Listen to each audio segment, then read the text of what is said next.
Assalamualaikum warahmatullahi wabarakatuh.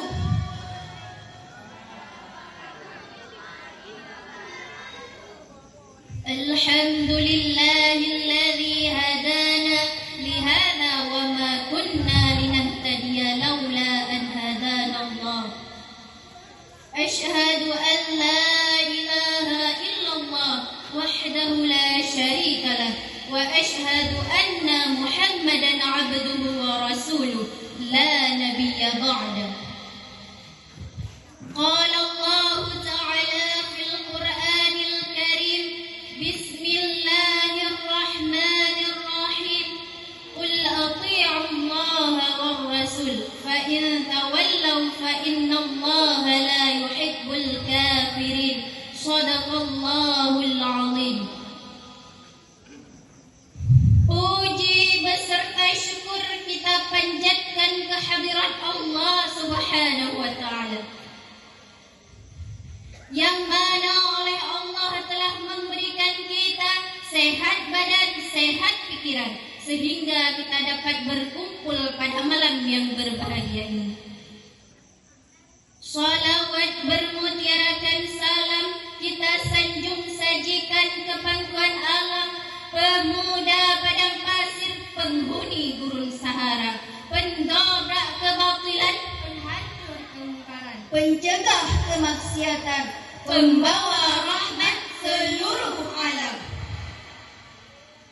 Beliau yang bertitel Habibullah, yang berpangkat Rasulullah, anak daripada Abdullah, buah hati daripada Aminah. Beliau pemuda yang dijuluki di dalam dunia sebagai King of the best, raja segala raja, dialah raja yang tiada bandingannya. Siapakah beliau? Beliau ialah Habibana wa Maulana Muhammad sallallahu alaihi wasallam.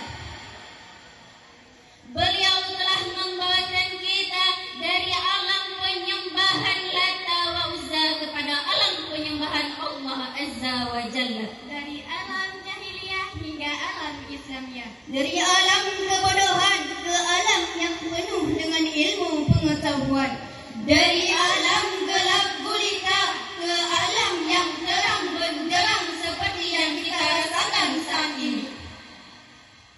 Tak lupa pula kepada keluarga dan sahabat beliau yang seiring bahu seayun langkah dalam menegakkan kalimatul haq, yakni la ilaha illallah Muhammadar Rasulullah. Ta'zim wal ikraman kami kepada abana, sebagaimana beliau telah mengajarkan banyak kepada kami, dari waw bermakna dan hingga tumma bermakna kemudian. Dan penghormatan kami kepada panitia penyelenggaraan musabaqah tilawatil Quran yang ketiga pada malam yang berbahagia ini, dan kepada Pak Gesyik beserta perangkat-perangkat desa. Dan penghormatan kami kepada Dewan Juri yang arif dan bijaksana dalam mengambil sebuah keputusan, dan juga kepada hadirin wal hadirat yang sudah hadir ke tempat yang berbahagia ini. Ma'asyaral muslimin sidang pelabah yang kami cintai, al-muhibbatu wal muhabbatu hiya tabi'atul insan. Mencintai dan dicintai adalah fitrah seorang manusia. Cinta sang anugerah dari sang maha cinta. Namun bila cinta berubah jadi satu malapetaka bagi sang pecinta itu sendiri, sehingga jadilah itu alamat dalam mencintai, maka datangnya bulan Maulid ini timbul hasrat kami untuk menyampaikan sebuah syarah Al-Quran yang bertema alasan aku mencintaimu. Saudaraku pecinta Allah dan perindu Rasulullah, kemarin kita berada di perayaan lahirnya manusia paling mulia di muka bumi ini, yaitu baginda Rasulullah sallallahu alaihi wasallam. Tentu dengan datangnya bulan Maulid ini menjadi momentum bagi kita untuk memupuk kembali rasa kecintaan kita yang mungkin selama ini kita telah dilalaikan dan jauh dengan Rasulullah.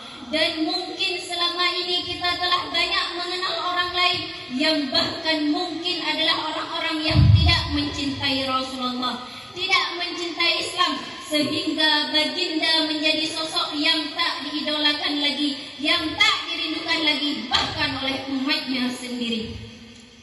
Dalam hadis disebutkan, hubbuka syai'a yu'mi wa yusimmu. Cintamu kepada sesuatu menjadikan kamu buta dan tuli. Maka datangnya bulan Maulid ini menjadi sebuah pijakan kepada kita untuk kita kembali sosok Rasulullah, untuk kita kembali mencintai beliau. Mungkin iseng-iseng kita bertanya, para hadirin, mengapa kita mesti mencintai Rasulullah? Jawabannya ada dua. Yang pertama, karena memang mencintai Rasulullah dan mengikuti sunnah-sunnahnya adalah satu perintah wajib dari Allah. Ini dapat kita lihat dalam Al-Quran. Allah berfirman dalam surah Ali Imran ayat 31 dan 32 yang berbunyi, A'udzu billahi minasy syaithanir rajim. Bismillahirrahmanirrahim. Qul in kuntum tuhibbunallaha fattabi'uni yuhibbukumullahu wa yaghfir lakum dunubakum. Wallahu ghafurur rahim. Qul atii'u Allaha wa rasul fa in tawallaw fa inna Allaha la yuhibbul kafirin. Shadaqallahul azim. Aku berlindung kepada Allah dari godaan syaitan yang terkutuk dengan menyebut nama Allah yang Maha Pengasih lagi Maha Penyayang. Katakanlah Muhammad, jika kamu mencintai Allah, ikutilah aku, niscaya Allah mencintaimu. Allah Maha Pengampun, Maha Penyayang. Katakanlah Muhammad, taatilah Allah dan Rasul. Jika kamu berpaling, ketahuilah bahwa Allah tidak menyukai orang-orang yang kafir. Maha benar Allah dengan segala firman-Nya. Allah sendiri yang menyuruh kita untuk mengikuti jalannya Rasulullah, metode hidupnya Rasulullah, karena Rasul adalah satu-satunya jalan, pintu paling tunggal untuk bisa sampainya seorang hamba kepada Tuhannya. Sedangkan pintu-pintu yang lain semuanya terkunci rapat, sehingga harus melewati pintunya Rasulullah sallallahu alaihi wasallam. Kami ingin bertanya, pengen gak kita dicintai Allah? Pengen tidak? Tentunya pengen, bahkan sangat-sangat pengen. Dicintai oleh orang tua saja kita sangat bahagia, apalagi sang pecinta itu Allah Azza wa Jalla. Rasa cinta ada 3 macam. Cinta penghormatan dan pengagungan seperti cinta terhadap Rasulullah. Cinta kasih sayang seperti cinta terhadap anak. Cinta simpati seperti cinta terhadap orang-orang lainnya. Jika kamu tidak menemukan salah satu cinta itu dalam hatimu, lebih baik kamu sibukkan dirimu untuk mencari jalan keselamatan dari kebinasaan daripada kesibukanmu dengan furu' yang langka. Itulah alasan pertama mengapa kita mesti mencintai Rasulullah. Sedangkan alasan yang kedua, Dikarenakan mencintai Rasulullah adalah ukuran kesempurnaan iman seseorang manusia. dalam tutur katanya Rasulullah sallallahu alaihi wasallam bersabda, tidak sempurna salah satu iman kamu sehingga aku lebih engkau cinta daripada anakmu, keluargamu ataupun manusia lainnya. Rupanya mencintai Rasulullah itu menjadi kilometer imannya seorang manusia. Dalam hidup ini kita terserah mau mencintai siapa saja. Cinta kepada orang tua, orang lain terserah. Namun yang perlu kita ingat adalah mencintai Rasulullah itu berada di atas kecintaan apapun. Dalam sebuah riwayat dikisahkan, pada suatu hari Umar bin Khattab berkata kepada Rasulullah, "Ya Rasulullah, sesungguhnya engkau lebih aku cinta daripada segala sesuatu kecuali diriku sendiri." Kemudian Rasulullah menjawab, Tidak, demi Allah hingga aku lebih engkau cinta daripada dirimu sendiri. Lalu Umar berkata, Demi Allah, sekarang engkau lebih aku cinta daripada diriku sendiri. lalu bagaimana agar kita bisa mencintai Allah?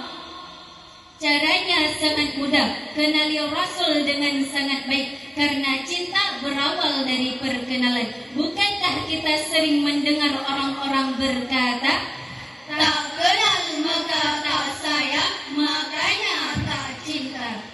jadi kenalkan dulu baru bisa mencintai. Maka siapa saja yang sudah mengenal Rasulullah, mustahil bila ia tidak mencintai Rasulullah. Dan cara yang kedua agar kita bisa mencintai Rasulullah, yaitu dengan sering menyebutnya, dengan bersolawat kepada Rasulullah. Dalam hadis disebutkan, "Man ahabba syai'a fakathura dzikru." Barang siapa mencintai sesuatu, maka ia sering menyebutnya. Dapat kita lihat juga dalam Al-Quran, Allah berfirman dalam surah Al-Ahzab ayat 56 yang berbunyi, A'udzu billahi minasy syaithanir rajim. Bismillahirrahmanirrahim. Innallaha wal malaikatu yusholluna 'alan nabi. Ya ayyuhalladzina amanu shallu 'alaihi wa sallimu taslima. Shadaqallahul azim.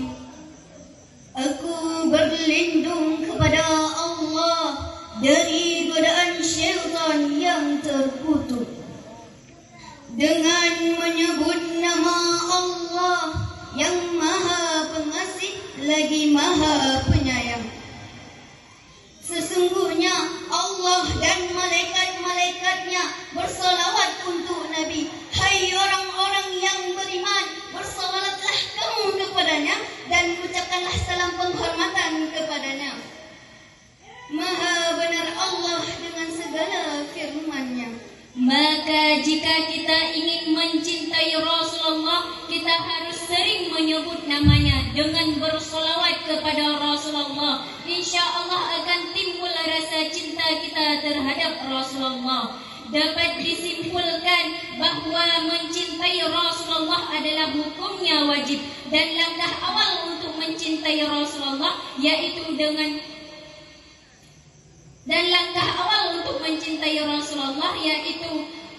bersolawat kepada Rasulullah.